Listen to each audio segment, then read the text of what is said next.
In Manitoba, becoming a doctor of chiropractic has often been a vigorous and inspirational process. At the same time, you could say that some aspects of the system needed adjustment. I started practice in 1955 and practiced for just under 40 years. I was 16 years old, and on our property we had some oak trees that had to be chopped down. And my father said, let's get the roots, otherwise they're going to come again. So we dug a pit around the base of the oak tree, we got the axe, and I'm chopping the tree down. And suddenly my lower back said, that's enough. And I was taken to a chiropractor, and I was surprised how well it worked. And so I thought this could be a pretty good profession for me. I was always interested in the natural healing, and chiropractic was kind of the seed of that at the time. And when I saw in a vocational guidance file a small brochure for the Canadian Chiropractic College, I looked at that. I was going to be an engineer, and I looked at that piece of paper and I flipped through it, and anatomy, physiology, embryology, histology. I thought, my God, that's everything I want to know. And I changed my mind right there on the spot. It was the 11th hour and 59th minute.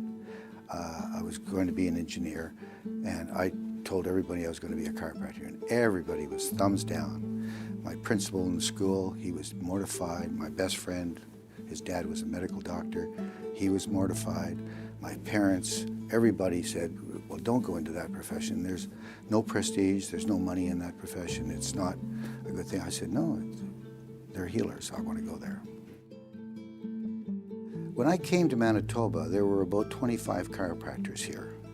And most of the practices were tied up in 2 or 3 family practices that had been passed down from generation to generation. It was a hard nut to crack, hard to get in. You would write your boards, and the directory for the telephone came out before you got your okay. So it would be a whole year before you had any advertising at all. Your name wasn't in the phone book, and you just had your little sign out on the building. Well, very hard to get any patients. But the first patient I ever had was Mrs. Steinkoff. And if you don't know who Mrs. Steinkoff is, I'll tell you. If you go down to the Centennial Concert Hall, Mr. Steinkoff was the guy that got that started. She was a millionaire, and he was a chancellor at the University of Brandon, too. Very influential person. But she came into my office, the first patient that I ever had in St. James. And I'll tell you how naive I was. She had a treatment, and she came out to the front desk, and $3 was the fee. And she said, you know, that was very nice. She said, I could come back here every week. I said, oh, no, you're all fixed.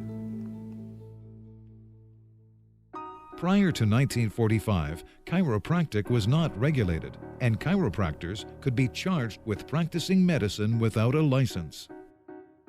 The chiropractors did a very smart thing. When the legislatures would come to town, we would wine them and dine them, best of cigars and wine, and we'd rub shoulders with them, and we'd get to know them as people. They had a spot at the St. Regis Hotel where they had the MLAs would come. They were hosted, and arms were twisted, if you want to call it that, and the act came into place. We were officially recognized healthcare professionals. Fast forward to the 1960s, when Dr. Obie Baisley became an MLA with a mission to add chiropractic coverage to the list of Manitoba Health's insured services. We all thought that we needed someone in the legislature to speak for chiropractors. And thankfully, Obie was astute enough to want to get into the Roblin government. And we got down and helped him with going door to door and I remember going to a victory party finally. He did get in, and Duff Roblin recognized him. Duff, who became a patient of mine later, but recognized him as a very astute fellow and made him part of the cabinet. And a few years later, when they were establishing the Manitoba Health Services, Obi went to Duff Roblin with his resignation, put it on his desk, and he said, "Let's talk." And we were included in the Manitoba Health Service. They weren't planning on it, and if Obi wasn't there, we wouldn't have got in. When the Act first came in, one milestone that I feel is important is the fact that we were covered by Workers' Compensation Board in that we could treat patients and be paid for that treatment. Later, when Manitoba Health came in, we were included at that time at the same fee structure that the medical profession had.